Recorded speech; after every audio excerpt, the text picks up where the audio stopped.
Welcome back to the Pro Football Hall of Fame. We are excited to have you back here for another edition of our great series, Before the Snap. If you're a returner to this program, thank you so much for tuning back in and listening to this program as you've done in the past. We thank you so much for tuning in week for week. If this is your first time tuning in, thank you as well. You guys are in for a great and an excellent program today. If this is your first time, we'll give you a little background on what this program is. Basically, this program is a program to highlight and overview all the different careers in and around the NFL. And this program is those who are in high school, college, young professionals, and maybe even a 20-year veteran in your career. We want to showcase all the different types of careers in and around the NFL, some of which you might have never thought could be connected to sports. So we're excited today to have special guest Omar Jufko, who's the manager of stadium security for the Cleveland Browns. And I will say that we talked to Mr. Jufko this morning, and he had a family emergency he had to take care of. So he's going to be a little behind schedule. So in about 30, 40 minutes, we'll have him for a little bit to talk about his career. But in the meantime, myself and another co-host you've seen before here, Mr. Nathan Martin, will kind of be talking to everybody today about our careers here at the Pro Football Hall of Fame until we get Mr. Jufko connected in as part of this great program. A little bit about the Hall of Fame. Our mission here is to honor the heroes of the game, to preserve its history, to promote its values, and to celebrate excellence everywhere. And those values we promote are those of commitment, integrity, courage, respect, and excellence, all of which make a Hall of Famer a great football player and a Hall of Famer on the field, but also makes them a great person and an excellent player and Hall of Famer off the field. So I'm excited to see how those values, and you're going to hear how those values play in our careers today, Nathan and I's, on the things we do on a day-to-day basis here in Canton, Ohio, the Pro Football Hall of Fame, the most inspiring place on earth.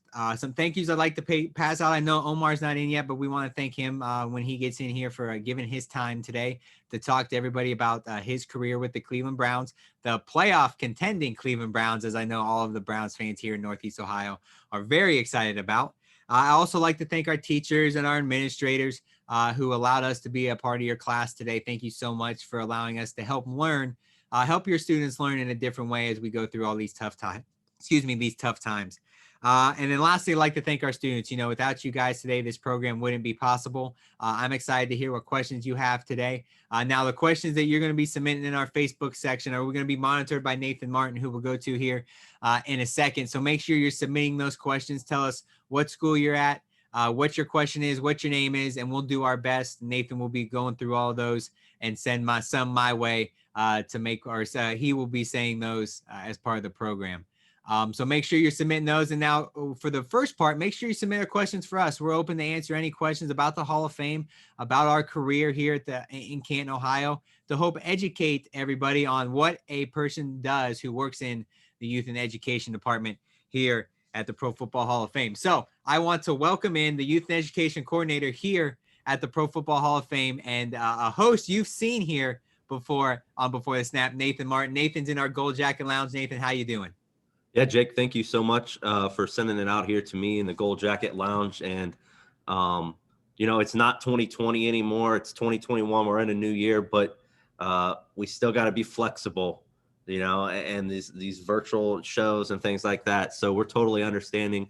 I'm not, Omar, Mr. Jufko, but we're going to do our best to give you guys, the viewers, some great content until he can get here with us. And, kind of to kick things off, and, Jake and I, we had about 5 minutes literally to figure out what we were going to do, what we were going to talk about. But to kick things off, I want to tell you guys a little bit about what I do, which is kind of backwards, in these Before the Snap programs, we're normally interviewing somebody else. But, my title here at the Pro Football Hall of Fame is Youth and Education Coordinator. And basically that's a title that would fall into like a community relations department for a lot of different sports organizations. And, in a normal year, a non-COVID year, my title or my job as the coordinator in this department would handle a lot of the field trip programs that we do for schools. We get anywhere between 10 to 15,000 students and teachers that'll come visit the Pro Football Hall of Fame. That's about 200 different groups each school year. And I'll handle the marketing to the teachers. I'll handle, that promotion aspect, the advertising, but then, the day of execution, the planning with our hospitality department, making sure we have a room and that type of thing, and giving an actual educational presentation to the students. In a normal year, that's what I'm doing 3, 4, 5 times a week with different schools. And it's a lot of fun. It's a lot of fun to talk to students and try your best to, educate them, but also have a fun environment. And then in the summertime, we kind of shift and we start helping some other departments, and we get ready for our enshrinement week, powered by Johnson Controls. We've got a great event for the community, for the youth in the community, our first play event. It's presented by Panini, and it's fun with 4,000 or 5,000 kids, free T-shirt, free lunch, free admission to the museum, and that's kind of what I get to work with and handle in my role as the youth and education coordinator. And it's really cool because most days aren't going to be the same. Yeah, you've got some boring days where you got to come into the office and you just got to punch the time clock and you got to work your hardest to keep the grind going. But there's a lot of, opportunity and, got to travel before and different things like that. So I enjoy that, most days aren't going to be the same. And, it's always a different group of students you're talking to. So another opportunity. So that's kind of what I do in my role. And I know I'm going to send it back to Jake. He'll tell you what he does in his role. And actually, Jake had my position before. He used to be the youth and education coordinator. So he knows all about what I do. And now he's kind of shifted into, and he's got some other responsibilities. So what are some of those, Jake, that you do as the youth and education manager? After working, like Nathan said, as a youth and education coordinator and kind of overseeing those field trips, thanks to some staff movement, not only I was able to move up to the manager position, but we were also able to hire Nathan. So that was a great thing for our department. Nathan has been great for Jerry, who you'll see here in a little bit, and I in our youth and education department. So with my job as a youth and education manager, I kind of switched over to the virtual world instead of the field trips on a day-to-day basis. I assist Jerry, our director, here with a little bit of the video conferencing. Nathan does that as well. But the program I'm mostly focused on is the one you're tuning in and watching today, our Before the Snap series, as well as our program. It's called Heart of a Hall of Famer, powered by our great partners at Extreme Networks. And that program is a really cool program. It's a character education program where we're connecting the game's greatest, our greatest Gold Jackets today. And they're talking about their careers. Yeah, we're going to learn a little bit about their football careers because, they were pretty good. They have a bronze bus here in Canton, Ohio for a reason. But we really talk about, life off the field. What leadership roles did you take? Did you have a mentor? What Hall of Fame value do you see as the most important? There are so many of those things, and not only, like I said at the beginning, make our Hall of Famers great football players, but they make them great people as well. So it's really cool to kind of pull back the curtain a little bit and hear the stories from their career that truly made them the person who they are today. It's a great program. As Nathan said, we get to do a little bit of traveling. We get to go on the road for that program. So that, not only entails booking flights, making sure our Gold Jacket schedules with our great Gold Jacket relations department here, Michelle Norris and Hayden Dennis, working with them to make sure their schedules, our Gold Jackets are all ready to go, going to the school, setting up all this equipment. You see all these cool microphones and laptops and cords going everywhere. We get to the school and make sure that that's set up and we can have a seamless product so you guys can view it in your classroom. Then we come up with all the questions, all the intro, the run a show, everything for the program with help of our Hall of Fame productions team to bring you that Heart of a Hall of Famer program. So it's a really cool, and I like to explain it as, you see all these different types of departments. You have a marketing department or a social media department. Their job is specifically marketing, specifically social media. With our youth and education team, we kind of get to do a little bit of everything with help from the professionals, obviously, in those fields. But we kind of get to dip our toe in a little bit of everything here in our youth and education department. So it's a really cool and unique position because we get to do so much different stuff and truly makes us, better professionals because, we're learning every day. And we do a lot of the same stuff with this Before the Snap series. We're working with great people like Mr. Jufko, who you hear from in a little bit, working with NFL community relations departments to get these guys scheduled and guys and girls scheduled to be part of our program to bring you the best product that we can so we can teach you guys all about different careers in and around the NFL. So we have a lot that we do with these specific programs. But, Nathan, you talked about giving presentations. So, I know the answer to this question, but can you tell everybody, kind of what goes into those presentations? If someone's interested in a career in football, do they have to have a football history background? Do they have to know the ins and outs of the game? Or what are some ways you felt like your football history has kind of grown since you've been here? Yeah, that's a good question, Jake. So for me, believe it or not, never played a down of tackle football. You know, I'm a fan of sports. I got three brothers. So, you know, we were always competing against each other in the backyard and that type of thing, but actually enjoyed playing basketball a lot more growing up. But, you know, always was a fan of the game. And when I, you know, went to college, I actually went in undeclared. I didn't have a major picked out. I when I was little, I thought I was going to be a zookeeper. So I thought about like zoo and wildlife, you know, some major with that and, you know, the biology world, but, you know, thought about education. My parents both work at a school. But I ended up settling on just a major in business administration and sport management as well. And my passion for sports, I thought if I can have a job where I'm in and around sports, that would be pretty cool.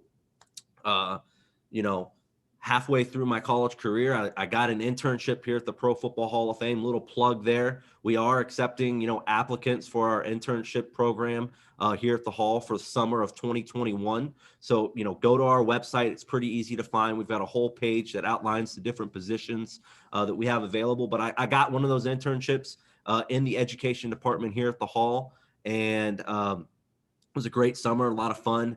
And then I finished out my college career, open position, applied and got it here. But, you know, you talk about giving those presentations and the challenge.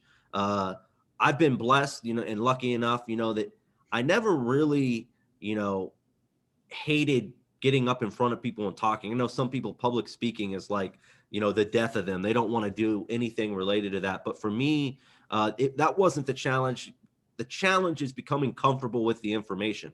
And that's the advice I would give anybody, whether, you know, it's a high school student, college student, or somebody that has to give a presentation to their coworkers, is the more you know the information, the more comfortable you are with the information, the better your presentation is going to go. So when I got hired here at the Hall of Fame, I knew a little bit, you know, with the history and different aspects of the game and how it's changed through the years. But I really had to read a lot. I had to study. I had to look at the curriculums that we've created here with, you know, other local teachers and make myself very comfortable with that information so that when I was giving the presentation, it could be seamless. And I know what's coming next. I know the types of questions that are going to get asked most of the time so that I can be prepared to give the best and the highest quality presentation possible to those students, because we want it to be meaningful. We want them to learn something. We want it to be educational.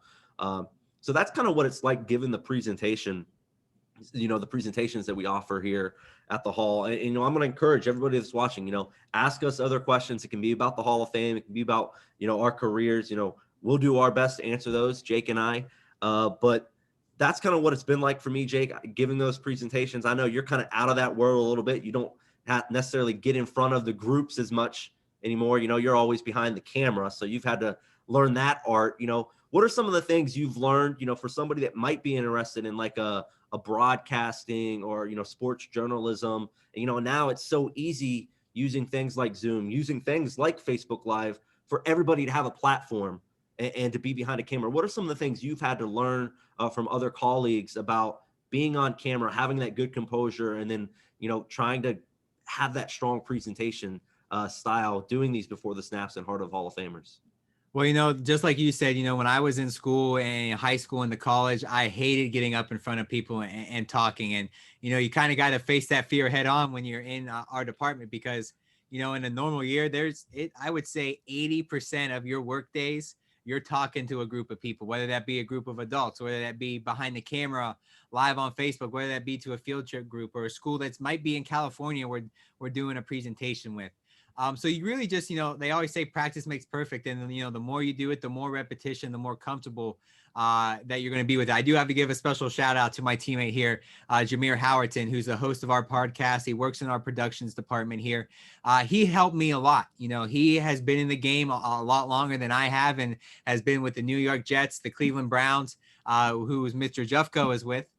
He's been with WKYC. He's hosted a podcast. He's hosted a TV show. So he has that expertise. So, you know, a part about working here at the Hall of Fame is we have a great set of teammates, just like a football team will, and you have to lean on those teammates. So I leaned on Jameer to teach me some of those ins and outs and, you know, what are some things to make myself a little bit better. So I'm not sitting here, you know, reading off a piece of paper the entire time I'm talking.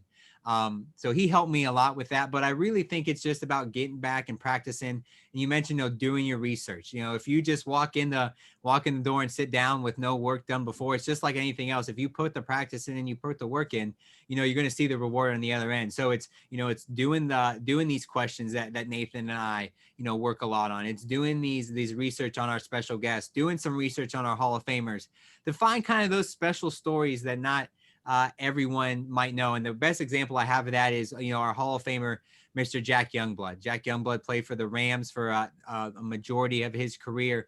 And he actually went to college at the University of Florida. And while he was in college is when they developed Gatorade. And everybody knows all the different kinds of Gatorade today. Everybody's had to have it at least once. Well, when he was in college and he tried it for the first time, he absolutely hated it. So that right there creates a whole new story for him to tell that he might not get to tell a lot. So, it's doing that research and kind of learning and teaching yourself as you go. And that's, it's part of the process, and something we talk about during this series is how can you make yourself a better employee? What are things you can do every day to kind of make yourself the best, insert your job title, college student, youth and education manager, youth and education coordinator, marketing, social media. What can you do to become the best at your job? And, that's one thing that I would say, definitely lean on your teammates, lean on those professors, those colleagues you might have to make you the best that you can be. So kind of going off of that, Nathan, I talk about leaning on your teammates and, kind of trying to develop yourself. You're still relatively new into your professional career, just a couple years in. And I feel like something, especially when you're in your first 5 years, you're continually to learn every day. What are some different things you do, whether that's at the office, outside the office, building a network, growing relationships? What are some things you do to better yourself and make you the best youth and education coordinator you can be? Yeah, that's a great question. It's kind of in some ways a challenging question, put me on the spot like that. But I think it's a valuable question because each and every single one of us, we want to be the best version of ourselves. And for me right now in this season, at this point in my career, I'm the youth and education coordinator at the Pro Football Hall of Fame. So how can I be the best, person in that role at this point? And I think a couple of things I do. I actually like to read.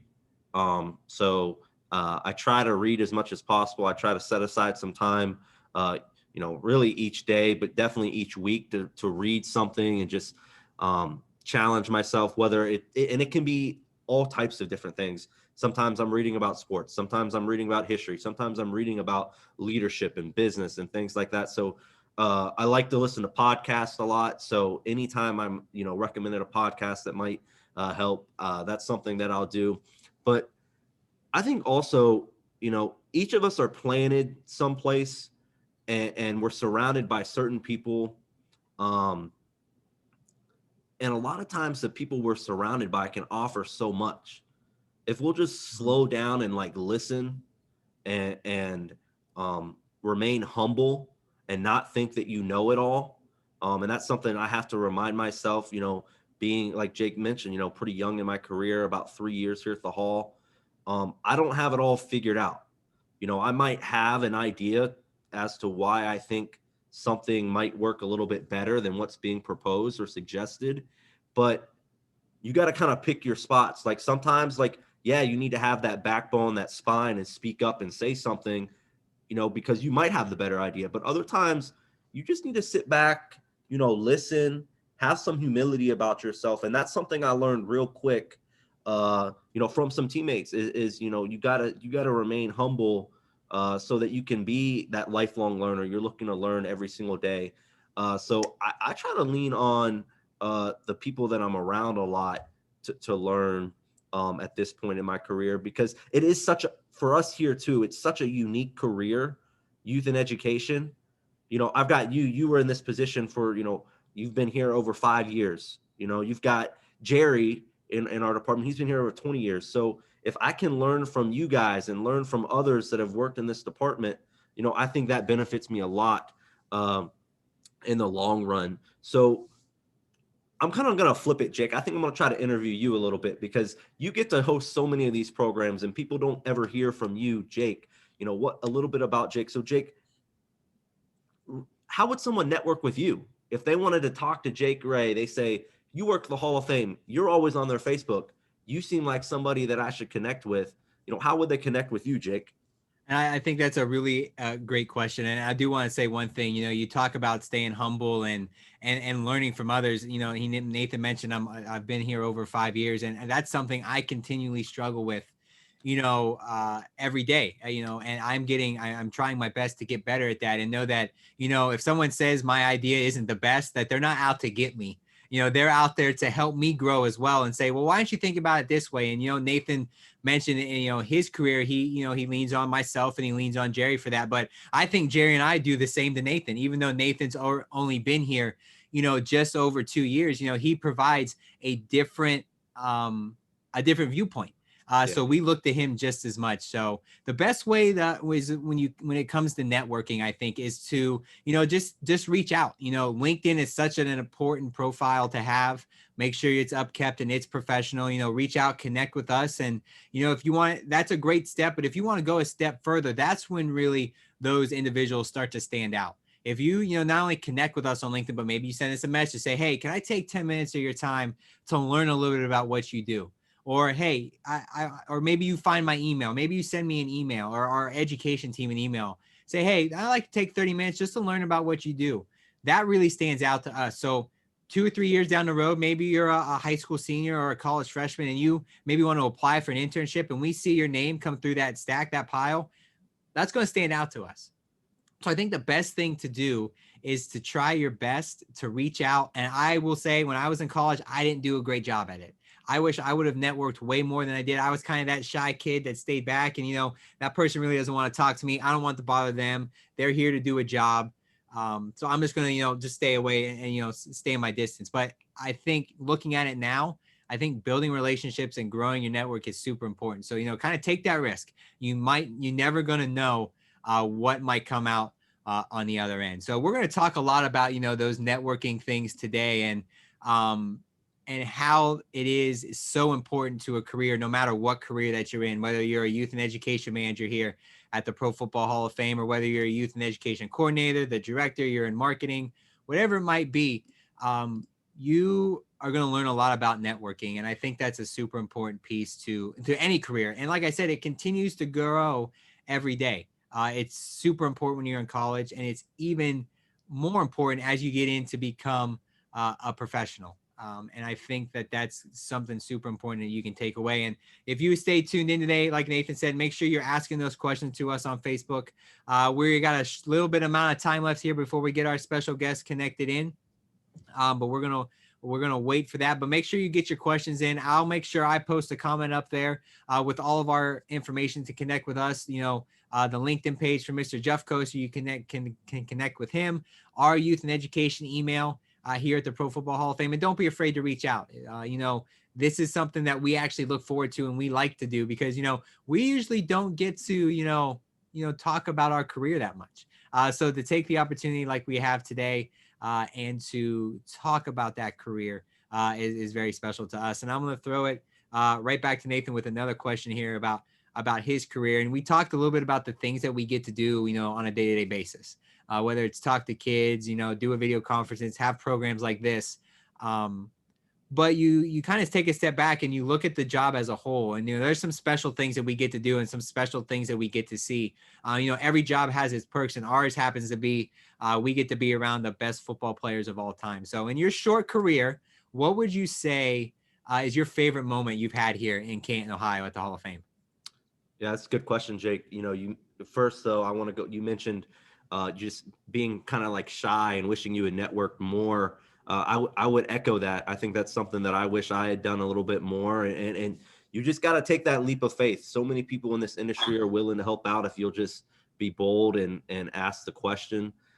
So I think that's really important. And then to answer your question, though, about my favorite moment, been here. This is actually, I've been here full-time almost 3 years. I've worked, 4 or 5 enshrinements. For me, as a fan, it was when I was an intern and Brett Favre got in. I'm a Green Bay Packers fan, so that was really cool to just be here for the whole weekend and those interactions. But, being able to be down front when these guys give their speeches, that's part of my role during the actual enshrinement ceremony. And actually, yeah, I get to turn around and look at them, but I'm really supposed to be paying attention to the crowd with the job that I'm tasked with that evening.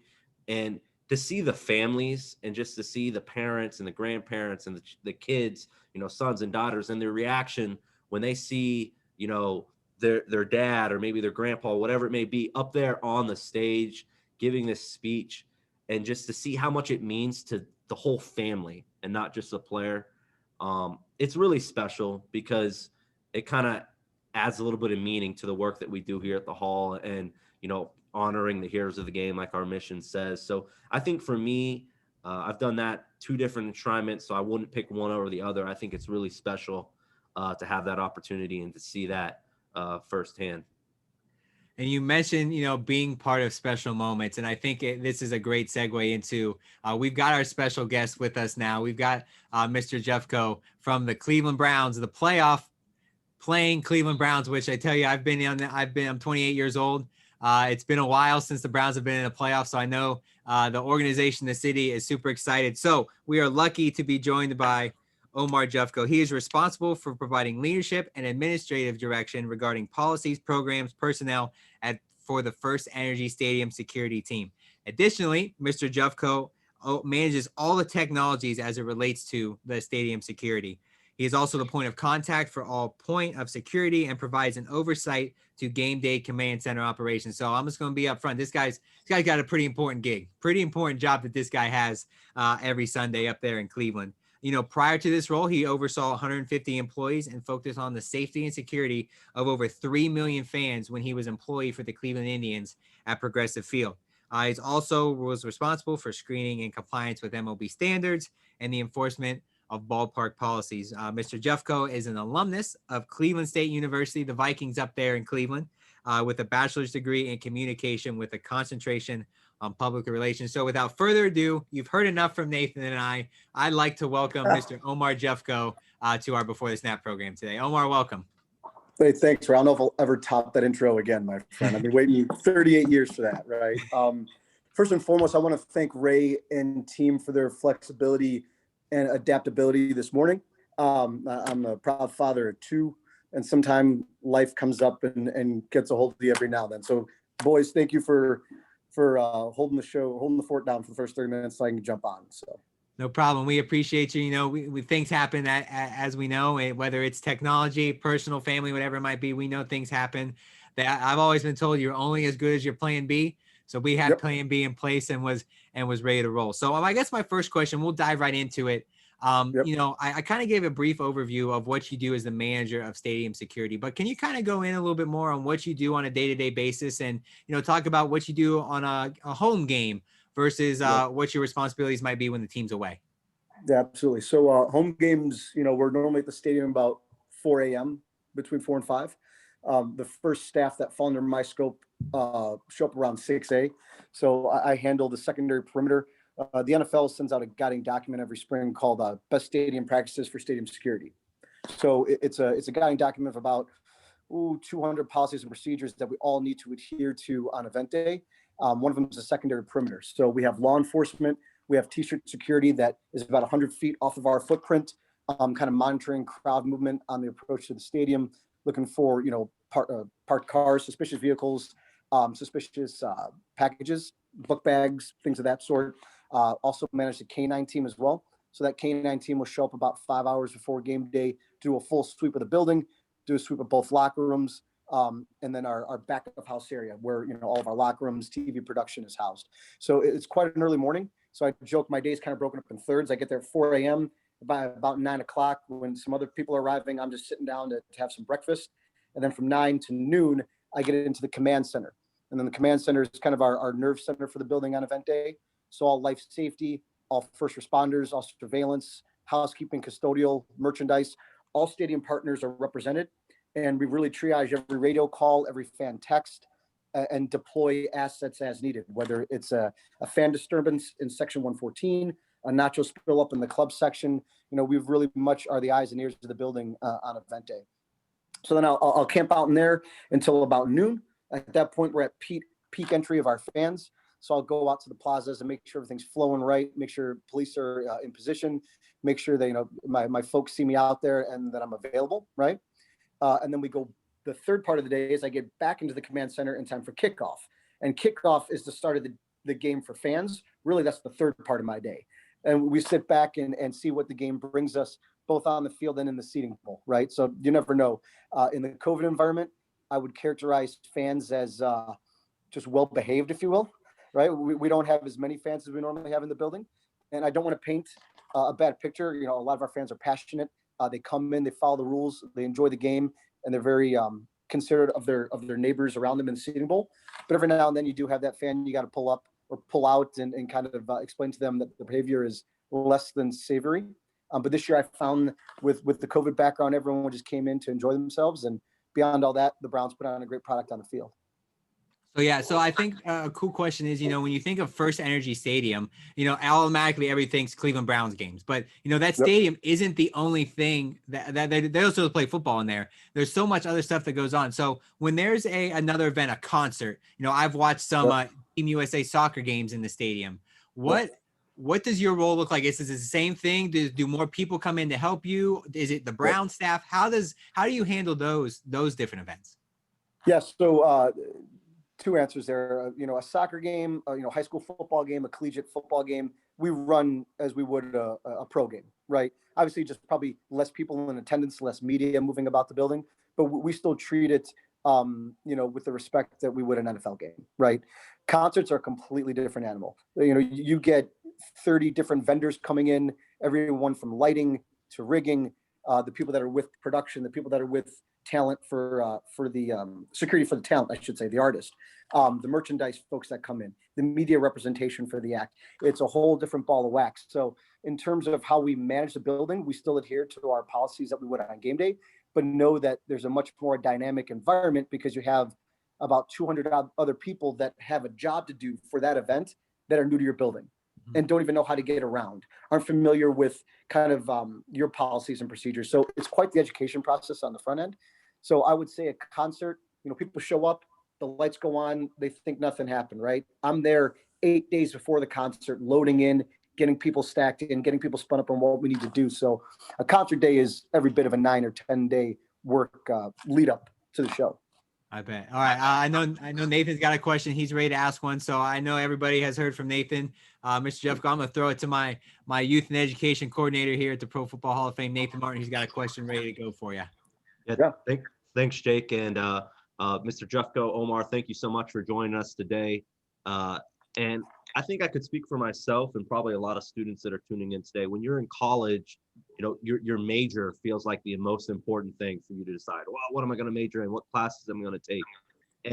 And your major, it's communications with a concentration in public relations. But now you're working with stadium security. To me, it's not like it doesn't seem like it would mesh perfectly. So how did you get to where you're at, having the education background that you do have from Cleveland State? Yeah, that's not the general line of logic. And really, we could have another 2-hour phone call on the path, right? But at Cleveland State, it was a bit of a tumbleweed that first year and a half. But then I got with the men's basketball program, started off as a student manager. So basically, I was taking care of the equipment, making sure the Gatorade was cold. And by the time I graduated, I was a director of basketball ops. So I was helping the coaches with all things non-X's and O's, moving the team from city to city, coordinating hotel, busing, air travel, the whole nine. And that's when it kind of clicked, like, wow, there might be a career in all this, right? Spent some time in South America working in basketball for a team in the Nossa Basketball League in Sao Paulo, Brazil, doing that same work.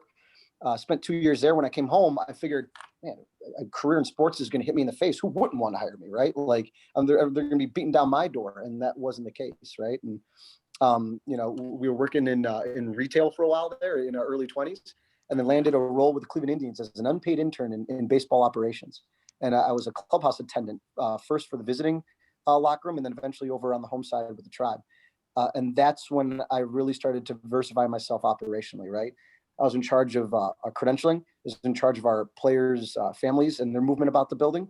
I would liaison with our safety team at Progressive Field on all those things, like, who's going to be here? When are they showing up? What are they driving? What's the purpose of business? And that's when I really started to expand my horizons and go, okay, I can do this, right?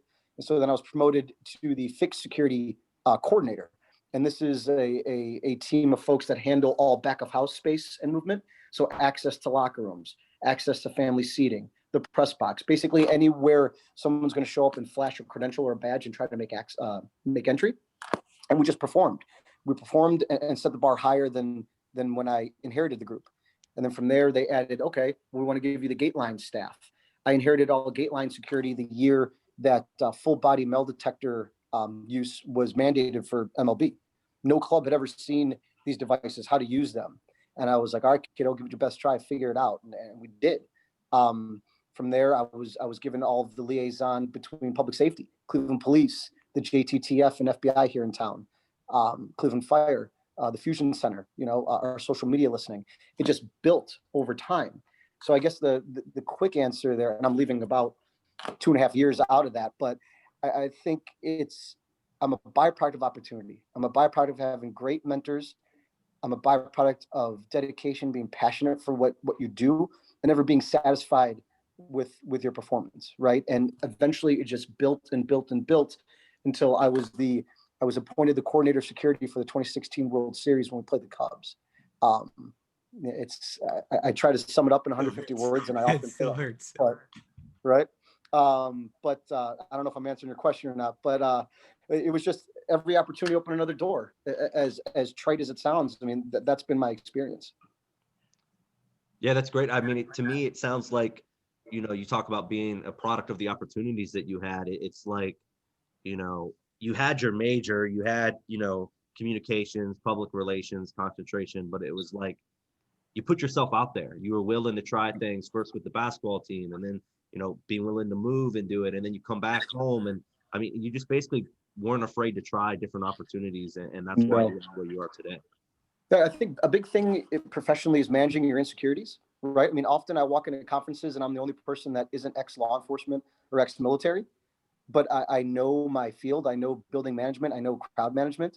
And I bring a different perspective than some of those folks. And I think it's paid dividends for me. But the big piece there is early on when I started garnering a lot of this responsibility, I felt like a fish out of water, right? But I leveraged my friendships that I had with Cleveland Police. I leveraged the relationships I had with the FBI to kind of help fill the gaps on some of those perceived weaknesses that I had. But a big part of that is on the front end, understanding what are your strengths and weaknesses. And I would say focusing on your strengths, right? But then also taking every opportunity you can to kind of backfill some of those weaknesses, if that makes sense.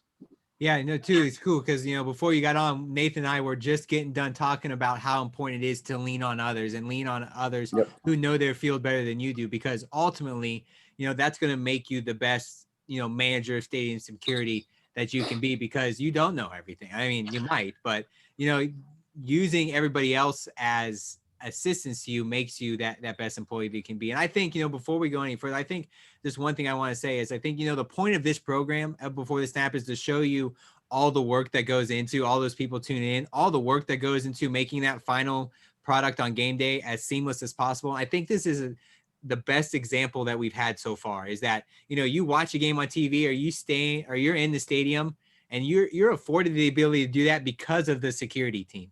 You don't know what's going on in that command center and all the TV monitors that they're watching and radio transmissions coming through. They're keeping everybody safe in that stadium so you can enjoy the game. And I think this is a great, representation of that.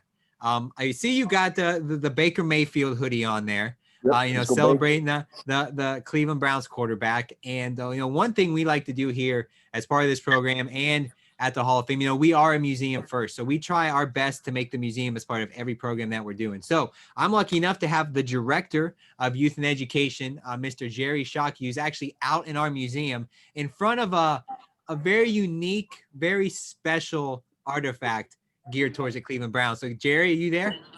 Yes, Jake, can you hear me okay? Yes, we got you. We got quite a crew here. We got Omar, we got Nathan, we got Jake, man, and now we got Jerry. So I'm excited. I want to welcome everyone to all of our Facebook fans to our Pro Football Today gallery, where we highlight the game's most recent records and milestones. Again, my name is Jerry Shockey. I'm the Director of Youth and Education. And today, I'm standing in front of a refrigerator.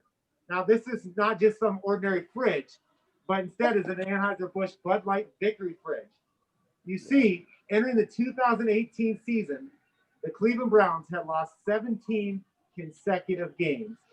As a marketing promotion, Anheuser-Busch placed these fridges throughout Northeast Ohio, and they were locked. Whenever the Browns won a game, they would all unlock, and the beer would be free for the fans. Well, in week 3 that year on Thursday Night Football, rookie, as you see above me, Baker Mayfield entered the game and led the team to a memorable victory to end the team's losing streak. And so, Omar, I actually have a question for you. You've had a lot of experiences there while working. What's the most memorable experience you've had working for the Cleveland Browns? So until 2 weeks ago, when we finally got over the hump and clinched our first playoff spot in 18 years, I would say that the game you're referring to right now, right? Obviously now, finally getting over the crest and now beating Pittsburgh. That's probably by far the biggest thing that's happened to us since I've been there. But that game you're referring to, that was my first year as well. So Baker and I were kind of rookies together. And the scope of a football game was something that I was not prepared for. I'll admit it. Mentally, I've done event management. I've done World Series before. I've been part of All-Star games before. I could do a football game. The magnitude of the event, the coordination with city law enforcement and all of our service providers is unlike anything I've ever seen. And that was a Thursday night football game, no less. So the NFL Network brought in the biggest production team they have for any game. There were 6 TV trucks. We had TV trucks on the outside of the building, the inside. We had to secure all that. And you said it, Baker came in, and the rest is history. I still have one of those beverages in my office, unopened, right, to commemorate that game. I have it on the shelf behind me. So that one stands out to me for sure.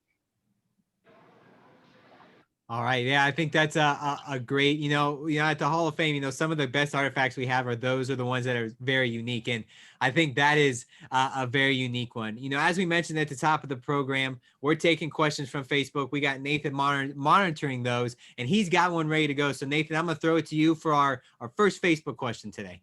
Yeah, thanks, Jake. So we got a question over here on Facebook from Sonia. She's actually in the MBA program from Baldwin Wallace. Part of the sport management MBA program.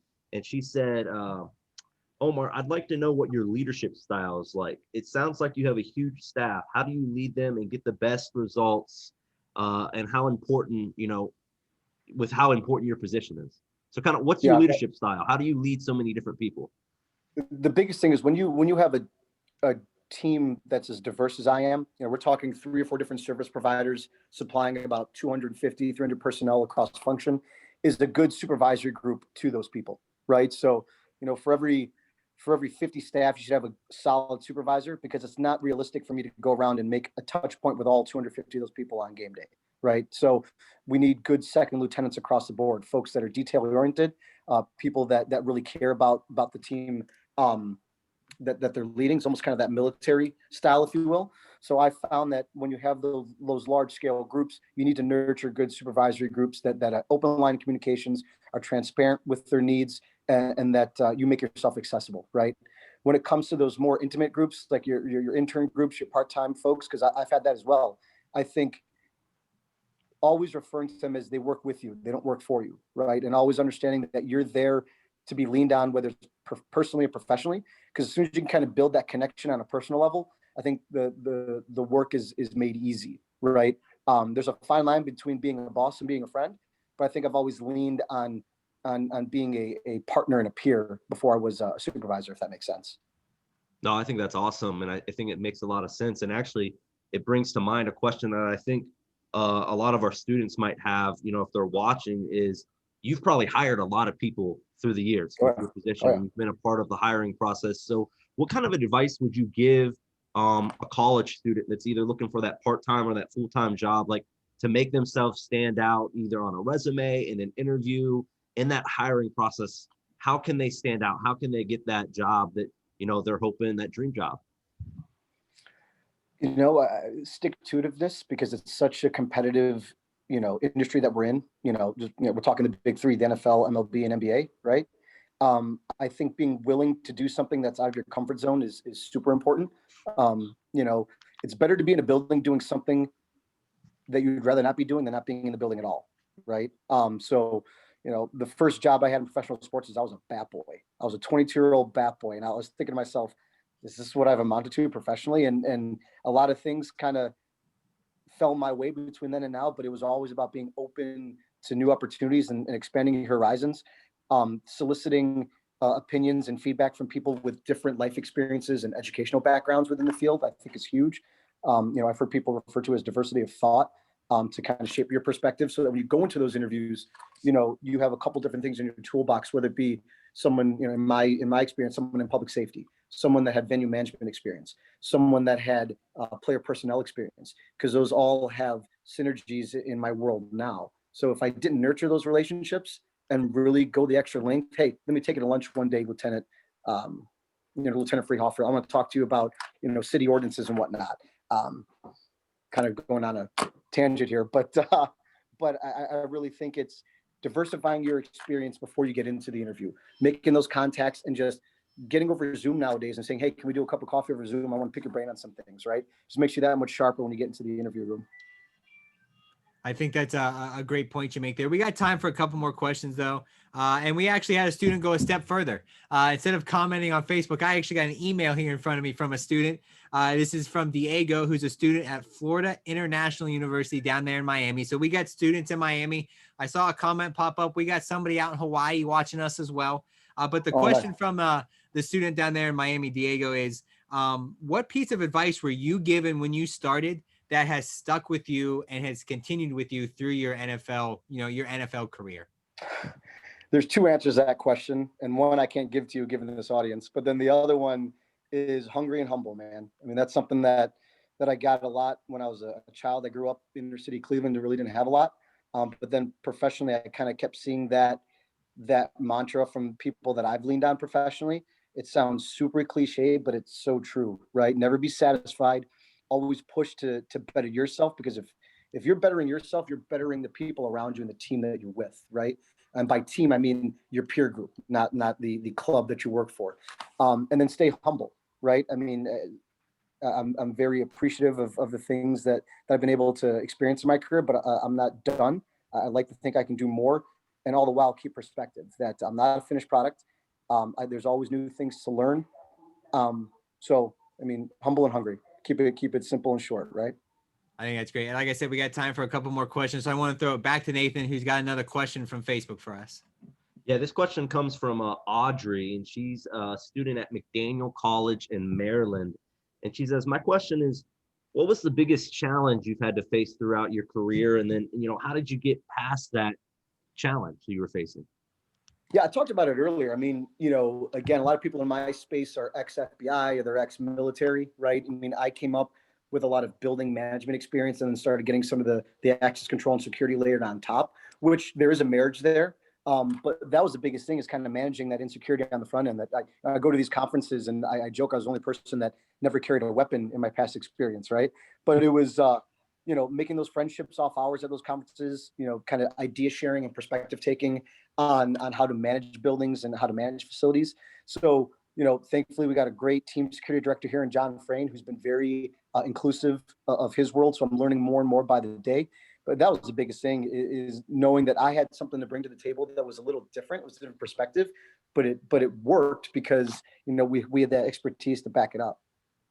I think that's a great, I think that's a great point you make there about bringing something new to the table. And I think, with the pandemic and everything everybody has seen over the past 9 to 10 months, I think having that creativity and having that new thing that you can bring to the table is super, super important, especially in the career that we're in, the time that we're in today. And that doesn't mean sports. That means any career that you're into. You need to come to the table with that one unique thing that you can offer. I got time here for one last one. And I want to wrap it up here, be respectful to all of our viewers who we got in here. We've only had you here for a short little time, but I'm sure we haven't got to touch on all the great piece of advices that you have been given, that you would, kind of give to that next generation. So I want to kind of sum everything up. If you can kind of, bring everything together and give that one last piece of advice that you want all the students, whether they're high school, college, or beyond, watching today, what is that one piece of advice you want everybody to take away today? Really, it's just, never sell yourself short, build your networks. I mean, I cannot stress that enough. I moved over to the NFL. It was a big move for my family and for myself personally, but I still keep those relationships in baseball. And before that, the collegiate ranks as well. Often ping those people when I'm kind of everything from troubleshooting an email to, how do I approach this project or this diverse team that I've been put on. I think you're never a finished product, and soliciting diverse perspectives is huge now more than ever. And that's diversity of thought, diversity of experience, diversity of education, right? And you never be satisfied is the biggest thing, and never be shy. Go out of your comfort zone, right? I think one thing you've heard me say is I started off in baseball operations. I never thought I'd be managing a 1.3 million square foot facility from a public safety perspective, but I am. And I know that there's some more learning to do, but as long as you have a team that supports you and you have the right leadership and mentorship groups, the sky's the limit. Again, always say yes, but I mean, early on in your career, take chances, right? Go outside your comfort zone and ask the questions. Ask what else you could be doing. Make sure you're taking care of business, but never be hesitant to ask to do more and do things that might even be outside your scope a little bit. What a great way to wrap up this installment of our Before the Snap series featuring Mr. Omar Jufko, the manager of stadium security for our hometown Cleveland Browns. Omar, thank you so much for being a part of the program today. Thank you for taking time out of your busy schedule. I know you're prepping, helping the team, get ready for this big matchup this weekend. So I appreciate you taking the time out of your day to be part of the program. No, again, gentlemen, thank you for, again, the adaptability and the flexibility this morning. It was one of those days, but I appreciate you having me, and I look forward to hopefully doing it again down the road. Go Browns. Thank you. One real quick, Jake. Omar, What would be a good way for students to connect with you if they were interested in reaching out to you and connecting, building their LinkedIn network? is the preference. Jufko, get me on LinkedIn. Always on it. Always happy to reach out and do some direct messaging. Feel free to shoot me an email. I think you gentlemen have that. You're free to distribute that as needed. Probably going to regret that, but not. I'm just kidding. LinkedIn's probably the best, and always looking forward to make connections. And who knows, you guys might bring me some new tricks that I could be spinning at the stadium. I think it's great. Thank you. Thank you for throwing that in there for all of our viewers. I just posted all that information Mr. Jufko just talked about in our Facebook comment section. So make sure you follow up. Before we leave today, everybody tune in again. Make sure to follow all of our Pro Football Hall of Fame social media pages. I'll plug the Browns as well. Tune in. Make sure all the great stuff they're coming out with leading up to their big playoff game against the Chiefs this weekend. Subscribe to our social media. Tune into our podcast, The Mission, hosted by, I mentioned him before, Mr. Jameer Howerton, who is, as we speak, talking to all the different finalists for the class of 2021, people who might get that knock on the door from our president, Mr. David Baker, to become a member of the Pro Football Hall of Fame. And so stay tuned for all those. Next week, January 22nd, we're going to have special guest Ilsa Martin from, I'm going to take some heat from this, from the Baltimore Ravens, is going to be our guest next week, who might be matched up with your Cleveland Browns for a spot to represent the AFC in that big game down in Tampa. So, as I said at the beginning, the game of football, it isn't what it like is today with our Hall of Famers influence. And that goes the same for anybody who's worked in the game as well. The Browns security wouldn't be like it is without Mr. Jufko's influence. So Omar, thank you so much for all you do for the game of football. Thank you for everything you've done indirectly for us here at the Pro Football Hall of Fame. Thank you for your service. And most importantly, thank you for your time today during the program. Awesome. Thank you, gentlemen. Go Browns, guys. Let's go. All right. Thank you, everybody. And we'll see you next week right here on Facebook for the Pro Football Hall of Fame's Before the Snap series. We'll see you then. Thank you.